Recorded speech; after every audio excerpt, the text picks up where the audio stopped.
ये है कि उसकी आवश्यकता इसलिए है कि हमें ये तो पता लगे कि हमारे अंदर वो आसुरी संपत्ति है या नहीं है तो हम उसको छोड़े, क्योंकि हम स्वयं अपने आप निर्णय नहीं कर सकते।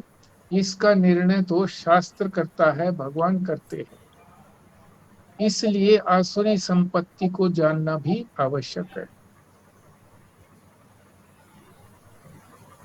तो हमने चौथा श्लोक संपूर्ण किया था। उसमें क्या क्या था, एक बार थोड़ा सा उसे 5 मिनट में रिवाइज कर लेते हैं। दंभ यानी धार्मिक होना नहीं, बल्कि धर्म का प्रदर्शन करना, दिखावा करना। इस दिखावे को छोड़ना है। दर्प यानी बहुत अधिक अपने अनुकूल कोई सफलता हो जाए, सफल हो जाए, तो मनुष्य कूप कर फूल करके कुप्पा हो जाता है। फिर उसका क्या परिणाम होता है कि वो धर्म का उल्लंघन करता है, धर्म पर नहीं चलता। फिर वो सोचता है कि मेरे जैसा कोई है ही नहीं, मैं सब कुछ कर सकता हूँ, धन से सबको खरीद सकता हूँ, मेरा वो संबंधी है, उससे मैं जो चाहूं करा लूं। विद्या का भी अभिमान हो जाता है कि मेरे जैसी विद्या किसी के पास नहीं है। सुंदरता का भी इसी तरह से दर्प हो जाता है, युवावस्था का भी दर्प हो जाता है।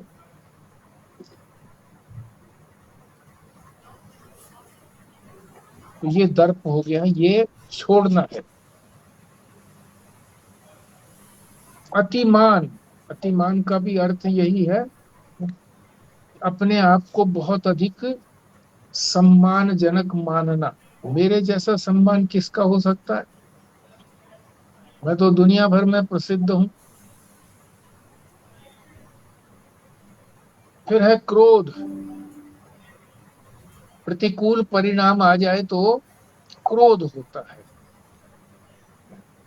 इसको भी छोड़ने को कहा गया है कि क्रोध को आचरण में परिवर्तित मत होने दो, मन में ही मत आने दो। मन में आ गया तो आचरण में मत लाओ। फिर है पारुष्य, ताने मारना, ये भी छोड़ने को कहा है। फिर अज्ञान, अज्ञान सीधा कुछ नहीं कहता। अज्ञान का जो कार्य है, अज्ञान किस चीज में परिणत होता है, अविवेक में। बुद्धि जो है वो सही और गलत का जांच नहीं कर सकती, इसलिए उसको भी छोड़ना है। ये जो है, अगर किसी में लक्षण दिखाई देते हैं तो समझिए कि उसके अंदर ये आसुरी वृत्ति है, और उसका कल्याण नहीं होगा जब तक उसको नहीं छोड़ेंगे। आज हम 5वें में प्रवेश करते हैं। इस चौथे में कोई शंका हो तो आप उसे उजागर करिए। मेरा है। मेरे हाँ हम जी। ही हम हाँ क्रोध जी। को क्यों नहीं शांत कर पाते हैं, जबकि बहुत ज्यादा तो नहीं लगे हैं, फिर भी उन कृष्ण को देखते हैं, वो कैसे भी हालात में खुश रहते हैं, गुस्सा नहीं करते हैं, और हमको क्रोध ही नहीं त्याग पाते हैं। एक या दो दिन नॉर्मल रहेंगे कोशिश करके, फिर तीसरे दिन हम पुराने ही उस पे आ जाते हैं। हम्म। हम्म। जब कोशिश कर मतलब हमारी कोशिश हर बार विफल हो जाती है। हम्म। तो एक और तो हम इससे इससे ये साहस लें आप कि एक दो बार विफल होते हैं, कुछ समय कुछ बार जो है हम सफल भी हो जाते हैं। तो इसका मतलब है कि हम सफल हो सकते हैं। आई कैन, एक तो ये बात लेनी है। दूसरा ये है कि जब परमात्मा में हमारा अत्यंत विश्वास होता है तो उसकी मर्जी के बिना कुछ भी नहीं होता। कोई हमारा अपमान करता है, कोई हमें बुरा भला कहता है, या हमारे प्रति कोई हिंसा करता है, तो परमात्मा की मर्जी के बिना नहीं होता। परमात्मा की मर्जी क्यों हुई? क्योंकि हमने कोई पाप कर्म किए थे, और पाप कर्म के कारण ही हमें ये परिणाम मिल रहा है। ये हमारा प्रारब्ध है, इसलिए हमने उसको सहन करना है। तो क्रोध को निप द इवल इन दी बड, जब प्रारंभ होने लगे तभी सोच करके विचार करके इसको दूर कर दें, ताकि ये अपना घर न बना सके। जी। जिस भी ढंग से आप निकाल सके क्रोध को, निकालने का प्रयत्न करें। प्रयत्न करना हमारा कर्तव्य है, फल परमात्मा देंगे, तो निराश होने की आवश्यकता नहीं है। मैं ही कर सकता हूं, और कौन कर सकता है? मनुष्य ही कर सकता है, कर्म योनि है मनुष्य की, अवश्य सफल होंगे। ठीक है जी। अब आगे चलते हैं, 5वें श्लोक पर पाठ करते हैं जल्दी जल्दी। देवी संपत विमोक्षाय निबंधाय आसुरी मता, माँ शुचः संपदम दैवीम अभिजातो असि पांडव। भारद्वाज साहब। दैवी संपत विमोक्षाय निबंधाय आसुरी मता, माँ शुचय सपंदम दैवीम अभिजातः असि पांडव। संजीव शर्मा जी। जी। दैवी संपद विमोक्षाय निबंधाय आसुरी मता, माँ शुचय संपदम देवीम अभिजाता असि पांडव। रेणु प्राशर जी। जी। दैवी संपत् विमोक्षाय निबंधाय सुरीमता, मा शुचः संपदं दैवीम् अभिजातोऽसि पांडव। बहुत अच्छे। विमला जी।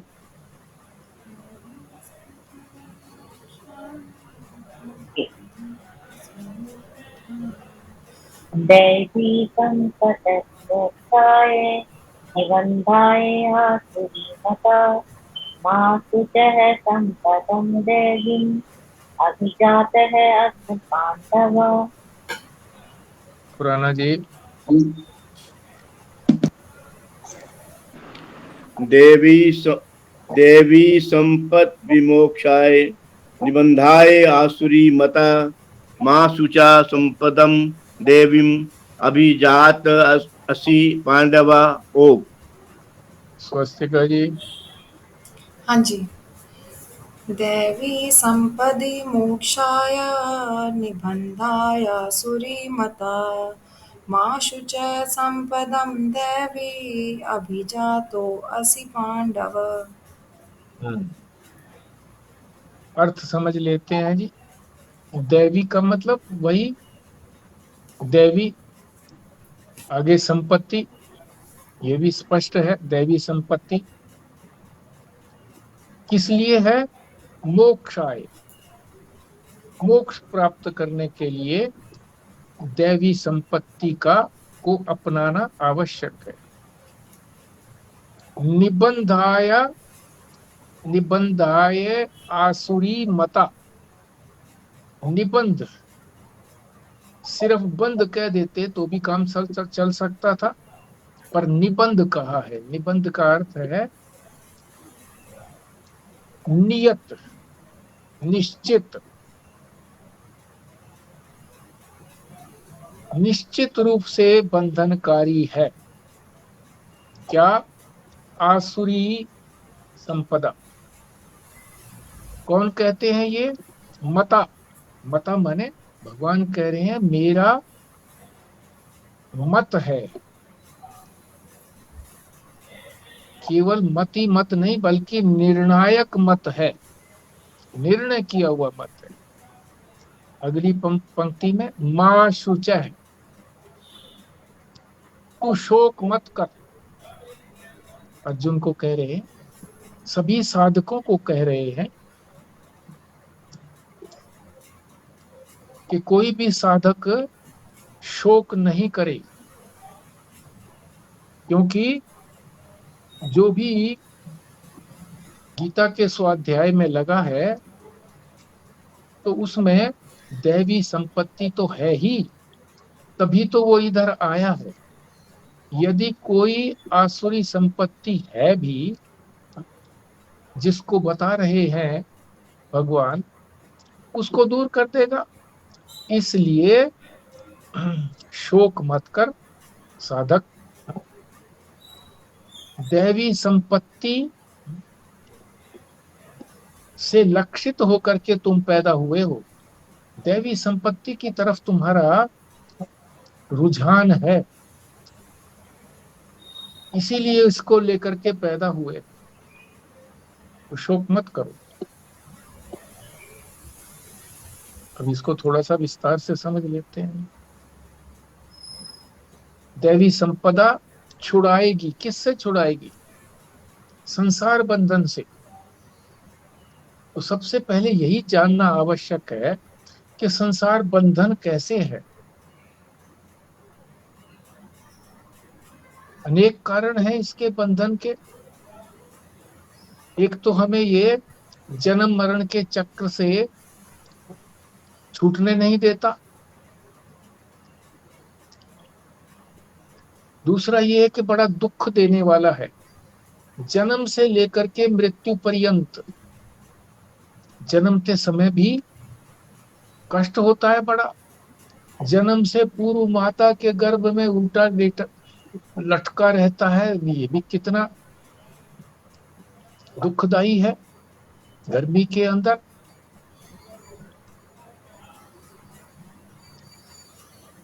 बाहर निकलते समय भी कितना दुख है, इसलिए रोता है।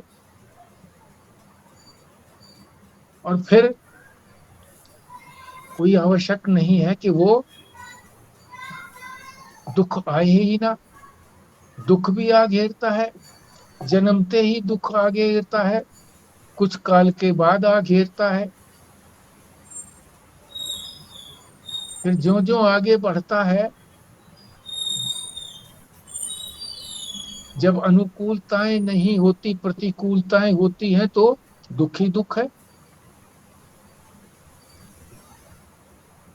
गृहस्थ आश्रम में प्रवेश करता है, वहां भी जब शास्त्र के अनुकूल आचरण नहीं करता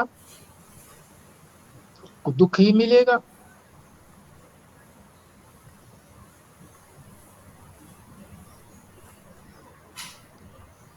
बुढ़ापा आता है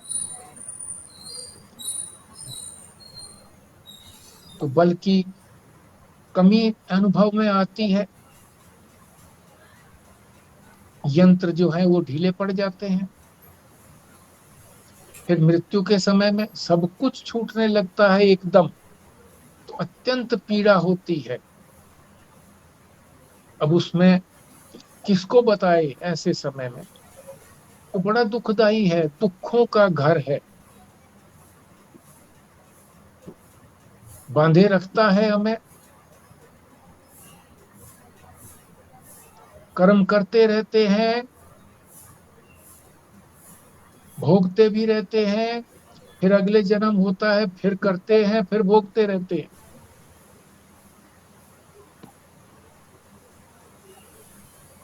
तो इसलिए छूटना किससे है? इस संसार से। तो केवल छूटने से ही बात नहीं बनेगी, आगे जाना कहाँ है? उस जाने के लिए योग्यता उत्पन्न करनी है, दैवी संपदा। और जाएंगे किधर? परमात्मा की ओर।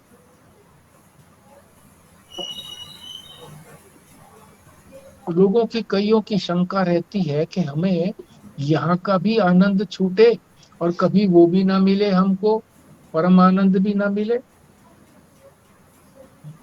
तो ऐसा उन्हीं लोगों को होता है जो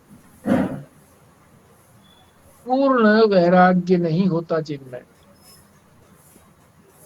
पूर्ण वैराग्य हो गया तो जो चीज छोड़ दी है हमने, जो हमारे काम की नहीं है, तो उससे हमें सुख की प्राप्ति की आशा नहीं थी, तभी तो छोड़ी है। महाराज जी ने तो एक ऐसा उदाहरण दिया है कि सुअर की टट्टी।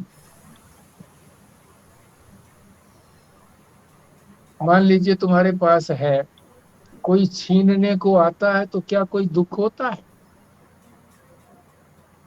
तो इसका तात्पर्य ये है महाराज जी का कहने का कि संसार इस प्रकार का है, उसको ऐसा समझ करके अगर ये संसार छूटता भी है तो दुख नहीं होता, प्रसन्न होता है व्यक्ति। ठीक है, मेरे थी पास में, ये ले ली उसने, खत्म हुई बात।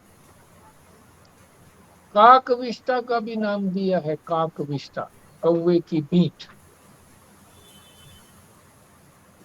कौवे की बीट गिर गई, हमने तो मांगी नहीं थी,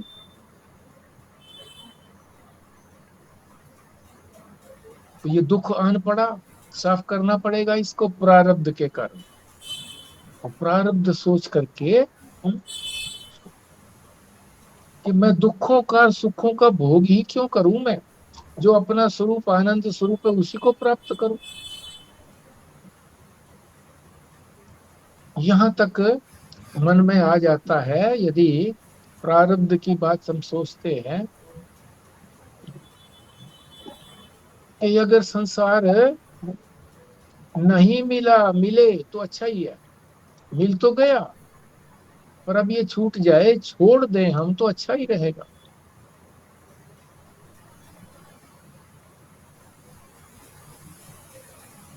यद्यपि हम उस अपने आनंद स्वरूप को प्राप्त करने के लिए संसार के पदार्थों को छोड़ते हैं,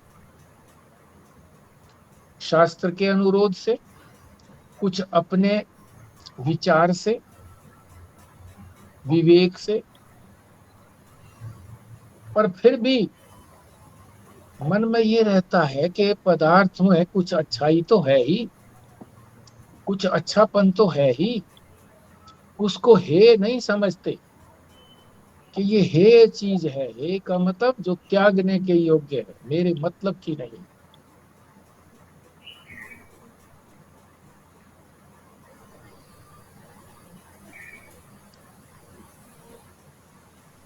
तो भगवान ये संकेत दे रहे हैं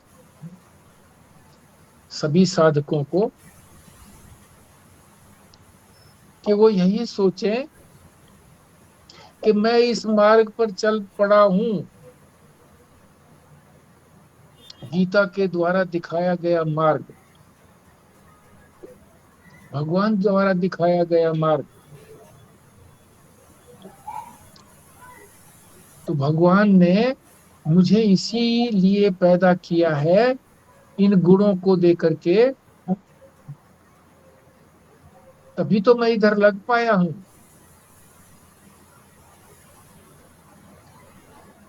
अर्जुन की प्रशंसा कर रहे हैं कि अर्जुन परम वैरागी थे, क्योंकि अर्जुन ने कहा था मुझे त्रिलोकी का राज्य भी नहीं चाहिए, किसी से लोक की राज्य शासन नहीं, तीनों लोकों का भी मुझे शासन मिले तो मुझे कोई शांति नहीं मिलेगी।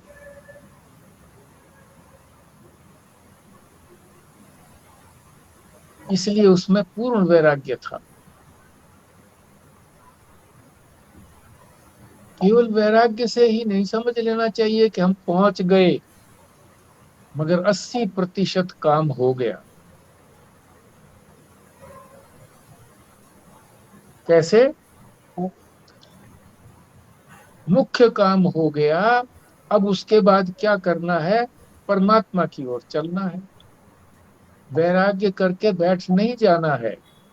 किस उद्देश्य से वैराग्य किया है? कि किसी को छोड़ा है तो किसी को अपनाएंगे, परमात्मा को अपनाएंगे, उधर मार्ग पर चलेंगे।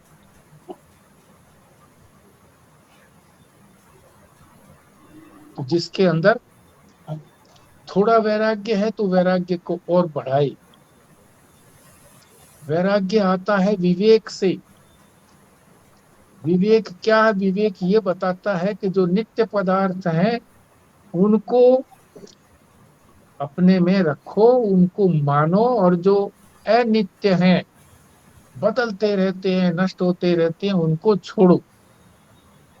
तो वैराग्य के लिए मुख्य जो बताया है, दोष दर्शन। लगातार दोष दर्शन करें तो वैराग्य की प्राप्ति होगी। इसीलिए दैवी संपत्ति के चिन्ह पहले भगवान बता चुके हैं कि उनको देख करके उनको बढ़ाना, और जो आसुरी संपत्ति है उसको छोड़ना। इसमें अगर किसी को शेयर करना है तो बोलिए।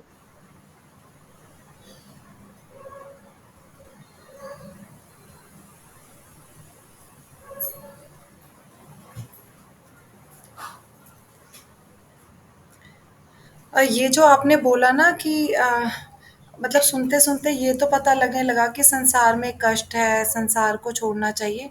पर ये वाली बात भी सच है कि हमें ये हे नहीं लगता, ऐसा नहीं लगता कि इसको अभी के अभी छोड़ना पड़ेगा या कोई ले जाएगा तो कष्ट नहीं होगा। छोटी छोटी चीज में भी कष्ट हो जाता है। तो अभी ऐसी बुद्धि तो नहीं आई कि ये बिल्कुल बेकार की चीज है। और है ये तो सच, मतलब सच बोला। हम्म। ठीक बात है। ऐसी बुद्धि अगर हो जाए तो मोक्ष ही हो जाएगा, मोक्ष की तरफ बढ़ ही जाएंगे। फिर इन साधनों की करने की आवश्यकता नहीं है। फिर तो परमात्मा के मार्ग के लिए जो श्रवण मनन निध्यासन है वही करेंगे। अभी तो ये अपनाने के लिए बात हो रही है। धर्म का क्षेत्र है अभी ये, धर्म का क्षेत्र। तो भगवान साथ साथ जो है वो और कुछ कहा नहीं। जब ये सुस्तिका बहन ने कहा ना संसार को छोड़ने की बात, और कुछ नहीं पहले भी कहा था कि छोड़ तो सकते नहीं है, समझने की बात करें कि संसार को समझ लें कि हाँ ये दुखालय है, दुख में है। तो इसे जो आसुरी संपत्तियों को छोड़ने की बजाय अगर ये जो दैवी संपत्ति है उनको ग्रहण कर लें तो आसुरी संपत्तियों से धीरे धीरे अपने आप छूट जाएंगे। या जैसे वैराग्य की बात कही, तो विशेष के प्रति अगर अनुराग हो जाए, विशेष तो परमात्मा ही है, उसके प्रति अनुराग हो जाए तो संसार से प्रति थोड़ा जो है उदासीन अपने आप होता चला जाएगा। मेरा कहना सिर्फ यही था कि छोड़ने की बात ना करो, सब लोग डर जाएंगे। छोड़ के तो शरीर छोड़ के ही जा पाएगा, वैसे तो छुटता नहीं संसार तो। हाँ, इसको समझने की बात कहें कि भी हम इसको जान लें। और कबीर साहब का भी एक बीच में दुआ आता है, काया कष्ट न कभी ना दीजिए, न संसार छुड़ावे।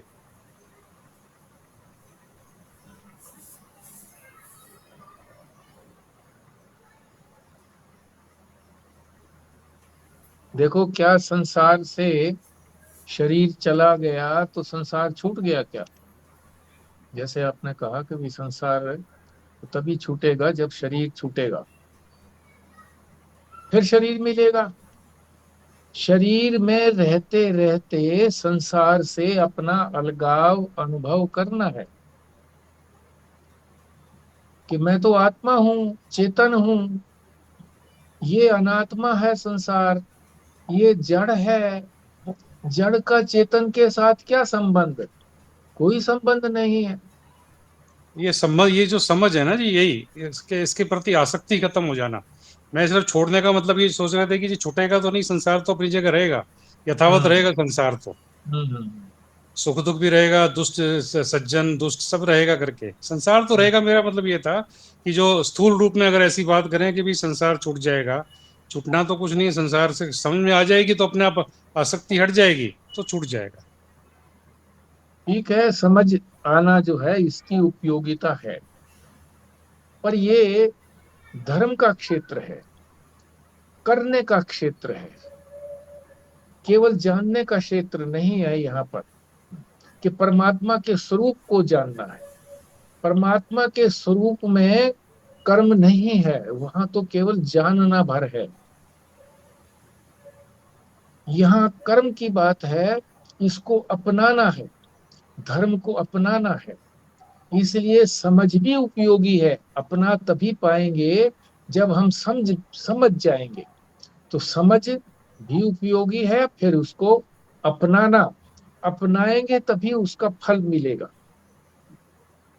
धर्म को जब तक करेंगे नहीं, नहीं होगा।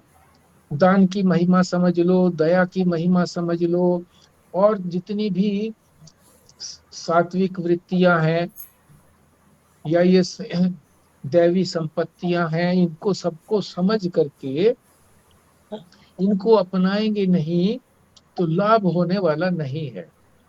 समझना प्रथम कदम है, उसको साथ साथ अपनाना है। समझ करके छोड़ दिया तो भूल जाएगा, साथ साथ अपनाते रहे, कंसोलिडेट करते इसीलिए रहे। इसीलिए विवेक की जो बात की थी ना जी, विवेक का मतलब ये है कि सही नित्य और अनित्य क्या पता चल गया, मगर वो जब तक अनित्य छूटा नहीं तब तक वैराग्य नहीं हुआ।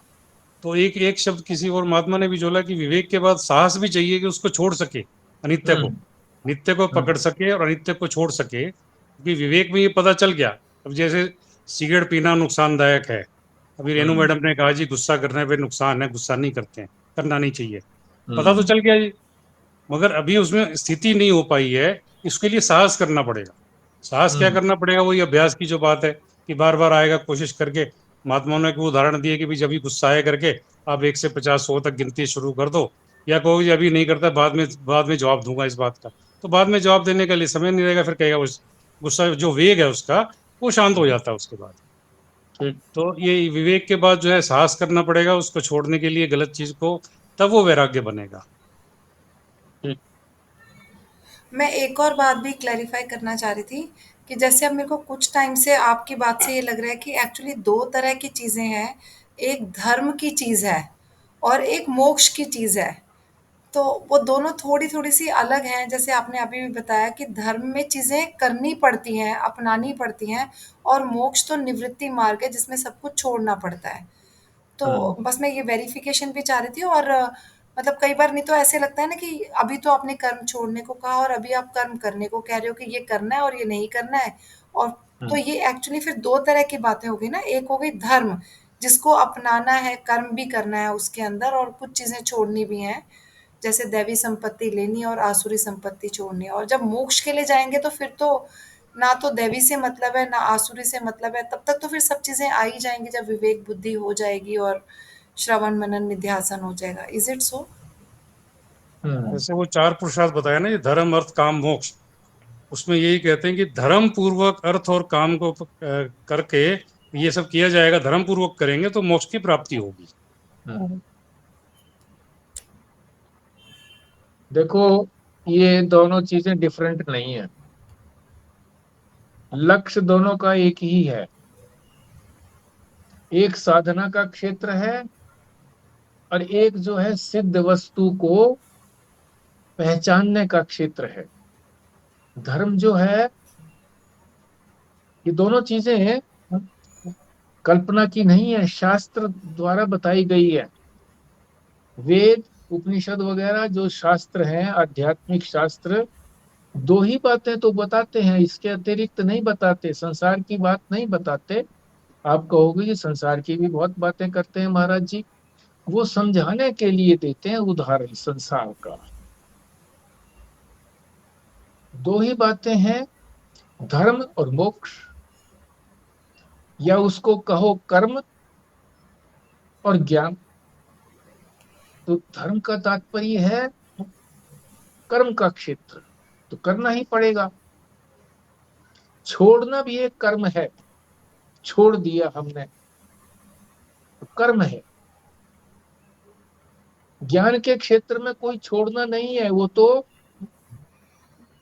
छोड़ने और पकड़ने से अलग है ज्ञान का क्षेत्र। तो यहाँ पकड़ना भी है और छोड़ना भी है, दोनों चीजें कर्म के क्षेत्र में। जब हम आगे चलते हैं, एक पैर को हम पृथ्वी से छुड़ाते हैं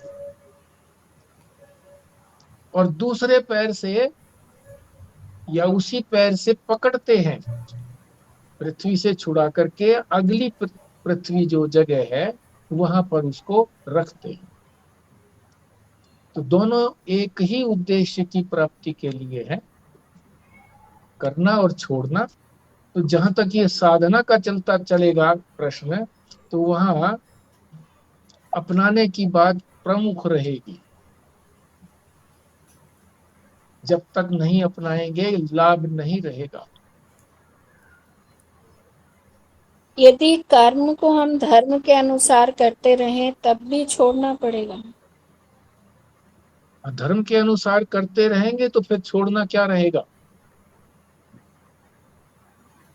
अधर्म बीच में ना आए तो वो छूट गया ना। धर्म ही बीच में आता रहे, धर्म के अनुसार करते रहे, तो निश्चित रूप से जो ये जो धर्म है ये मोक्ष के क्षेत्र में यानी ज्ञान के क्षेत्र में, कर्म जो है वो ज्ञान के क्षेत्र में लेकर के चला जाएगा। फिर बाद ये में तो कर्म छूट जाएगा ना, कर्म तो छोड़ना ही पड़ेगा ना अगर मोक्ष में जाएंगे तो। छूट जाएगा, छोड़ना नहीं पड़ेगा, छूट जाएगा। जैसे जैनी लोगों में जो महावीर हुए थे, उनकी धोती छूट गई थी, बार बार लोग उनको पहनाते थे, उन्हें ध्यान ही नहीं था, छूट जाता है। पंजाबी महात्मा भी कहा करते थे कि यदि तुसी चंगी तरह कर्तव्य का पालन किया होता, दूसरों के कल्याण के लिए काम किया होता तो कर्म से छूट जाते। कर्म अपने आप छुड़ा देता है। किसी कर्म को करते हैं, ईमानदारी से शास्त्र के अनुसार कर्म करते हैं, तो हमें उस कर्म के रहस्य का भी पता लग जाता है कि कर्म से जो चीज संपन्न होगी वो फल मिलेगा हमको, और जो मोक्ष है वो फल नहीं है, करके नहीं मिलेगा। वो तो फल रूप से पहले ही विद्यमान है, हमारा स्वरूप पहले से ही विद्यमान है, केवल उसको जानना भर है, बस बुद्धि को परिवर्तित करना।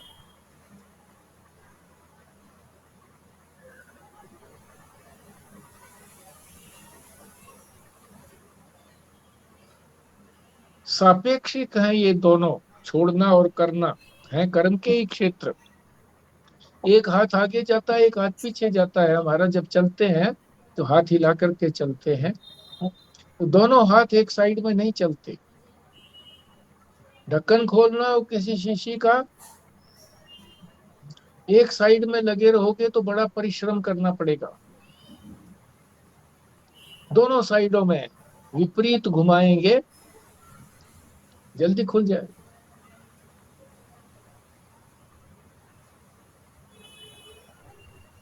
खैर काफी हो गया, अब हम आगे बढ़ते हैं। छठा श्लोक भी करने का प्रयत्न करते हैं, पहले पाठ करते हैं। द्वौ भूत सर्गो लोके अस्मिन्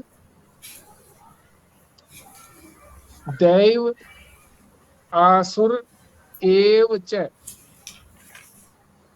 दैवो विस्तर्षः प्रोक्तः आसुरम पार्थ में शृणु। हाँ जी, स्वस्तिका बोलिए। हाँ जी। द्वौ भूत सर्गो लोके अस्मिन् दैव आसुर एव च दैवो विस्तरश्च प्रोक्ता आसुरं पार्थ मे शृणु। पराशर जी। जी, द्वौ भूतसर्गौ लोकेऽस्मिन् देव दैव आसुर एव च दैवो विस्तरशः प्रोक्ता आसुरं पार्थ मे शृणु। देखा ना, उच्चारण भी आ गया और लय भी आ गई है, प्रियतन से। तो प्रयत्न करते रहेंगे सब हो जाए। आगे चलिए जी। ऐसे सुना है 18 अध्याय 18 बार करने से कुछ समझ में आएगा। बिल्कुल ठीक कहा, ठीक कहा, ठीक। भारद्वाज साहब। जी।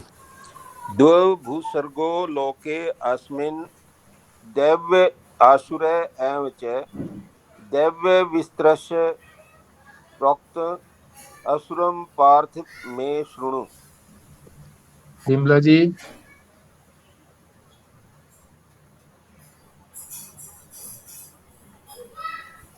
द्वौ भूतसर्गो लोके अस्मिन् असुर एव च देवो विस्तरशः प्रोक्तः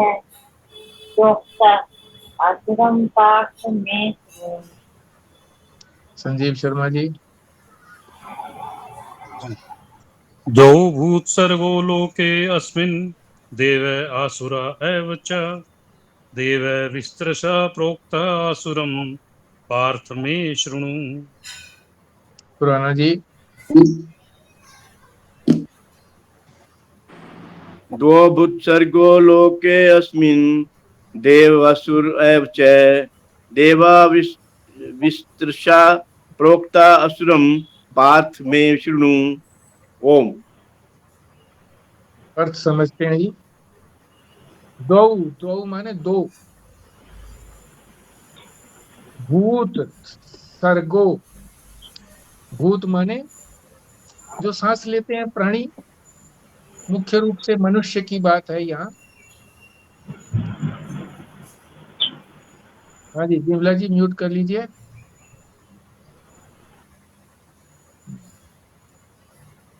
सर्ग किसको कहते हैं? सृष्टि को।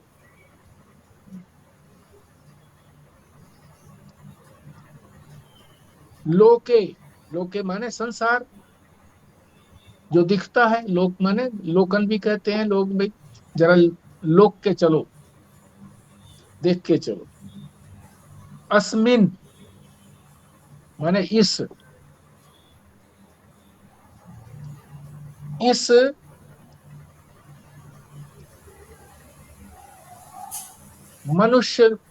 मनुष्यों के संसार में,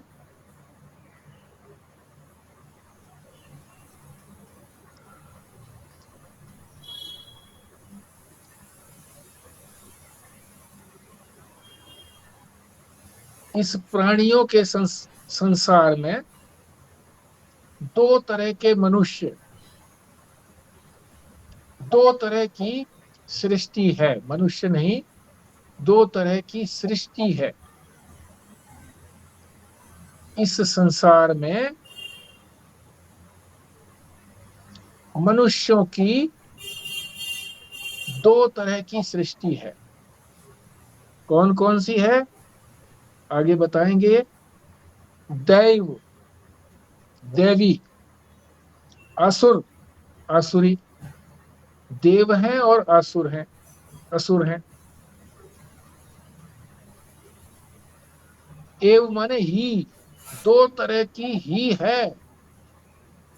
ही का मतलब यह कि तीन तरह की नहीं है। अब क्यों कहना पड़ा इनको ही का तात्पर्य, आगे बताएंगे क्यों कहना पड़ा। दैवो विस्तर्श है,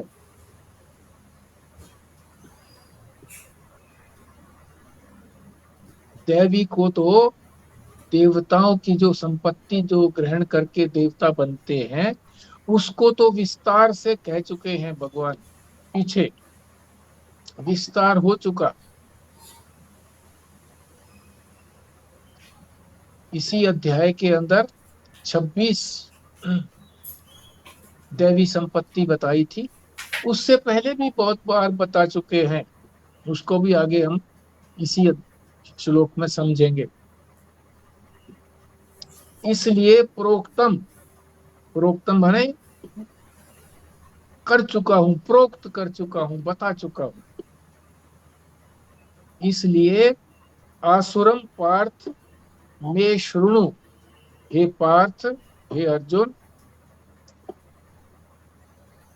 आसुरी संपत्तियों को मैं माने मेरे से, शृणु माने सुनो, मेरे से सुनो। इस संसार में मनुष्यों की दो ही तरह की सृष्टि है, एक दैव और दूसरी असुर। दैव का तो विस्तार से वर्णन हो चुका है, और आसुरी का, हे पार्थ, हे साधक, मेरे से सुनो। अब इसको ही को समझाते हैं कि ही क्यों कहा गया है। क्योंकि 8वें अध्याय के अंदर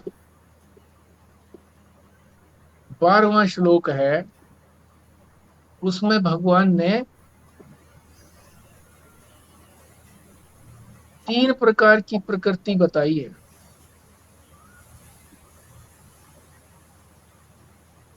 तामसी, राक्षसी और राजसी।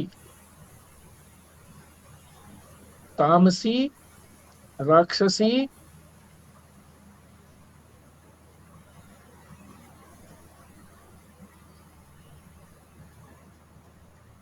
तामसी राक्षसी प्रकृति को राजसी आसुरी प्रकृति से अलग बताया था। ये दूसरी बात बता रहे हैं। क्या बता रहे हैं? तामसी को अलग बता रहे हैं, राक्षसी प्रवृत्ति को अलग बता रहे हैं।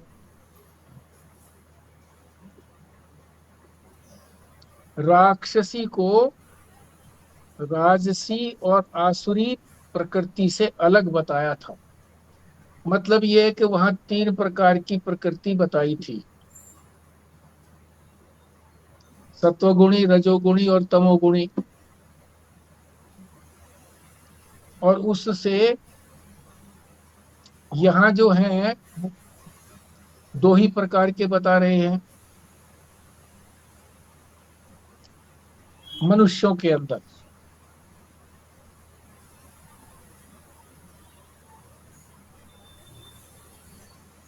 इसलिए बता रहे हैं कि इस लोक के अंदर, मनुष्य लोक के अंदर, मनुष्य की जो विशेषता है उसके कारण बता रहे हैं। यहीं से मनुष्य पशु योनियों में जाता है। 2 इसलिए बता रहे हैं कि यहीं से पशु पक्षी योनियों में जाता है।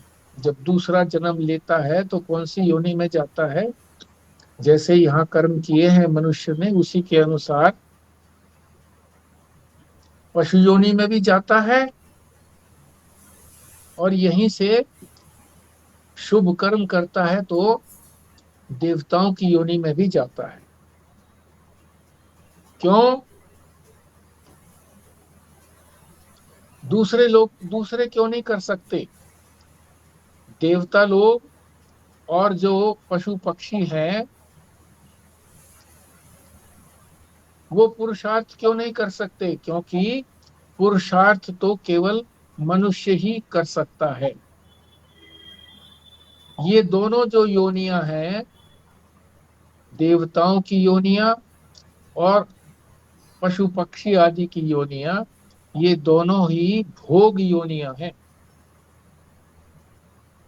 जो निकृष्ट कर्म किसी ने किए हैं तो वो पशु पक्षी कीट पतंग आदि योनियों में जन्म लेते हैं, और जिसने अच्छे कर्म किए हैं वो देवता योनि में जाते हैं। देव योनि भी भोग योनि है।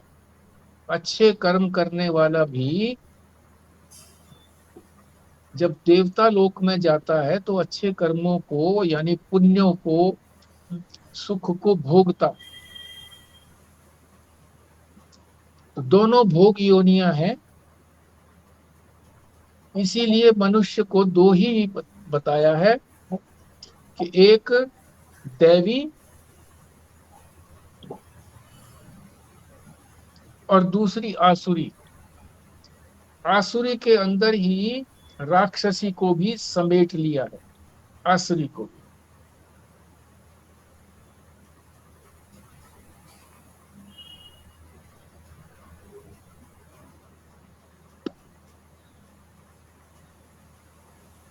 कौन कौन से भूत सर्ग हैं आगे बता रहे हैं, उनका नाम ले दिया कि देव और असुर।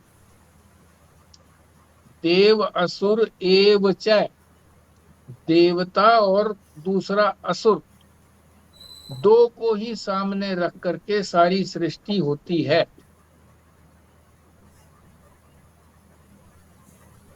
देवताओं की बात तो विस्तार से भगवान बता चुके हैं। कहाँ कहाँ बताया है, दूसरे अध्याय में भी बताया है विस्तार से।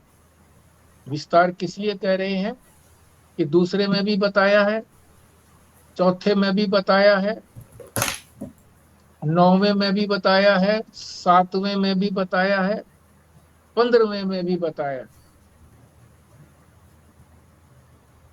और 12वें में भी बताया। क्रम से अगर इनको देखना हो, दूसरा, चौथा, 7वां, 9वां, 12वां और अब ये 16 में बता ही चुके हैं, 3 श्लोकों में 26, बहुत बता चुके हैं।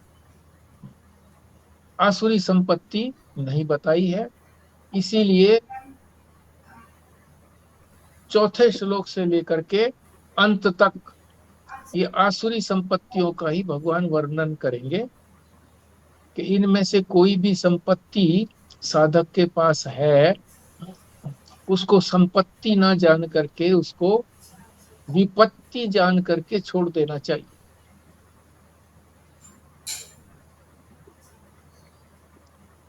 छोड़ने के लिए है, परिवर्जन करने के लिए।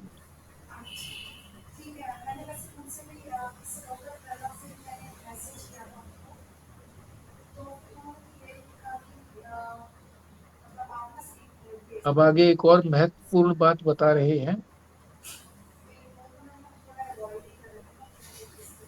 संपत्ति कहो या गुण कहो, एक ही बात है।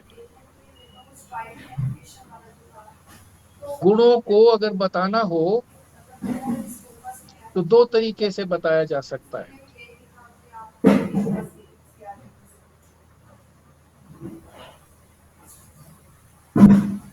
एक तो गुण बता दिया गुण रूप से, और दूसरा गुण जो है जिसमें वो गुण है, जिसमें वो गुण होता है उसको कहते हैं गुणी। एक हो गया गुण और एक जिसमें वो गुण है वो हो गया गुणी। एक तो गुण रूप से बता दो, एक गुणी रूप से बता दो। तो यहां हम आसुरी संपत्ति को गुण न कह करके दुर्गुण कहेंगे। एक तो दुर्गुण बता दो, यानी आसुरी संपत्तियां बता दो। एक जो आसुरी संपत्तियां जिसमें हैं उसको ही तो कहेंगे ना गुणी। आसुरी संपत्ति वाला उस तरीके से बता सकते हैं। दो ही तरीके हुए ना, एक तो गुण की बात हो तो गुण कह दो और जिसमें गुण है तो उसको गुणी को गुणी बोल दो। एक जो है वो दुर्गुण है, दुर्गुणों को बता दो। एक जिसमें ये दुर्गुण है उसको बता दो, दुर्गुणी को। दो तरीके से बताया जा सकता है।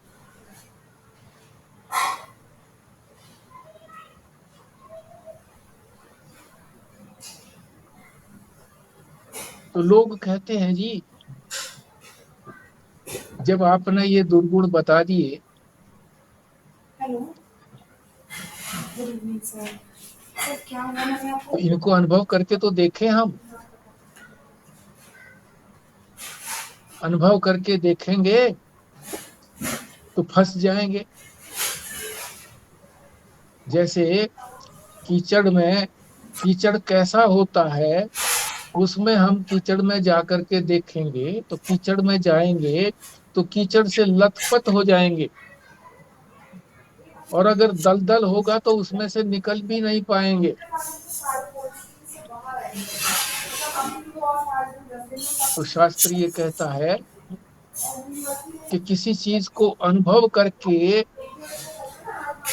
उसको दूर नहीं किया जा सकता। पहले भी ये बात आई थी कि भोग करके भोग को समाप्त नहीं किया जा सकता।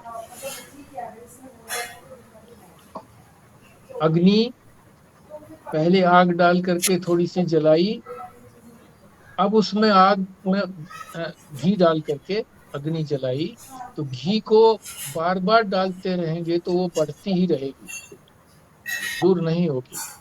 इसलिए उधर जाना ही नहीं है। इसका क्या तात्पर्य है कि दुर्गुण बता दिए हैं, अगर बताने से नहीं अपना पाते हैं तो जिनके अंदर ये दुर्गुण हैं उनका संग छोड़ दो।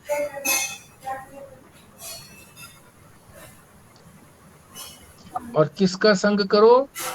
जिनमें सद्गुण है, दैवी संपत्ति है, उनका संग करो।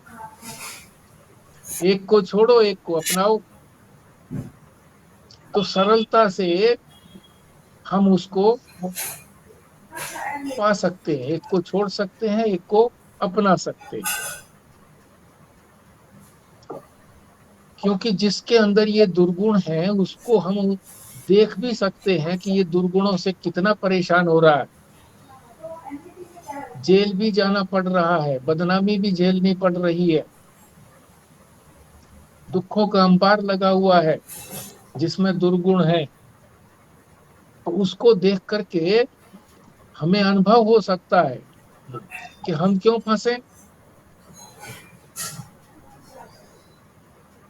और वो उसके दुर्गुण देख करके हमको पता लग जाता है। तो इसलिए भी बता रहे हैं, दुर्गुणों को बता रहे हैं। एक दृष्टि से तो ये है कि जो छोड़ सकता है दुर्गुणों को सुन करके छोड़े, जो केवल सुनने से नहीं छोड़ पाता या सुनने का अवसर नहीं मिलता, शास्त्र के द्वारा नहीं सुन पाता, गुरु के द्वारा नहीं सुन पाता, सज्जनों पुरुषों के द्वारा नहीं सुन पाता, तो क्या करे? जिनमें ये दुर्गुण है उनकी स्थिति को देखो, कितनी दयनीय स्थिति है, उसको अनुभव करके छोड़ने का प्रयत्न करें।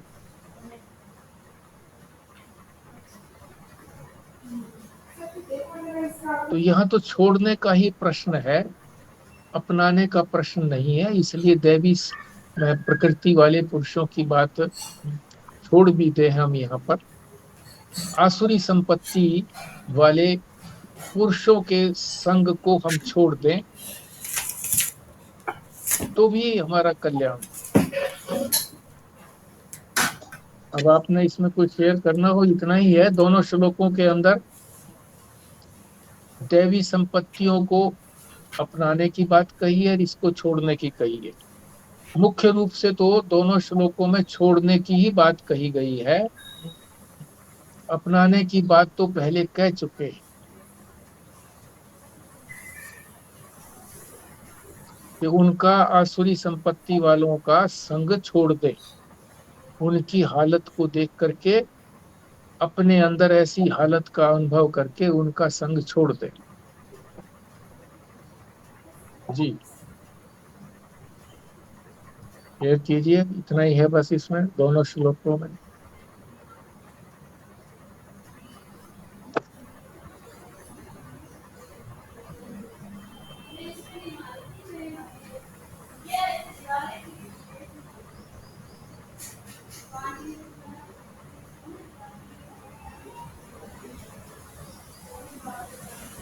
ओम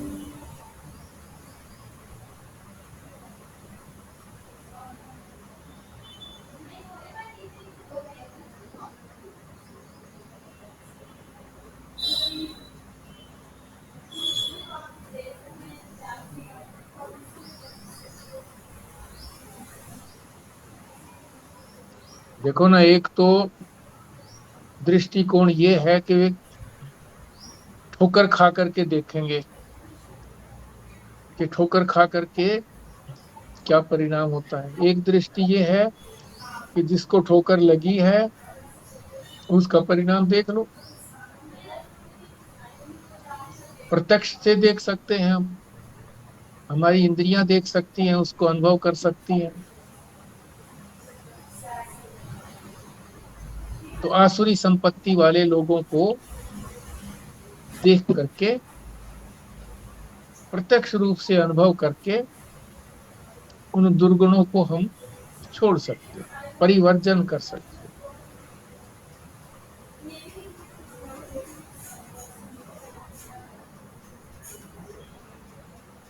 ठीक है जी। अब पूर्णाहुति के लिए खुराना जी पूर्णाहुति करिए।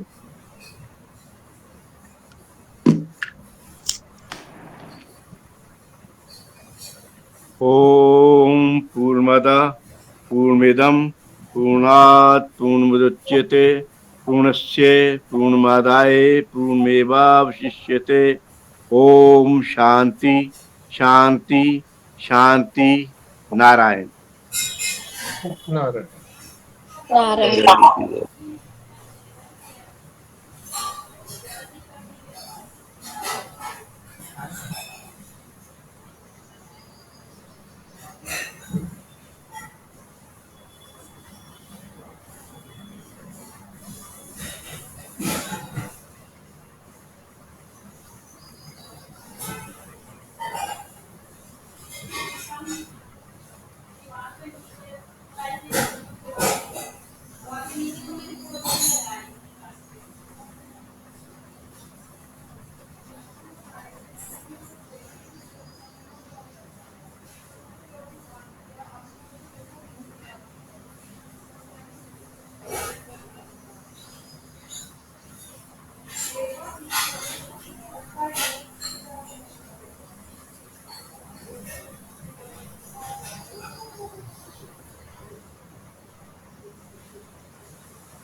हेलो।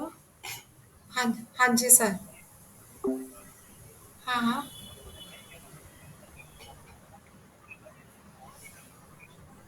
अच्छा इस अच्छा अब ये और ये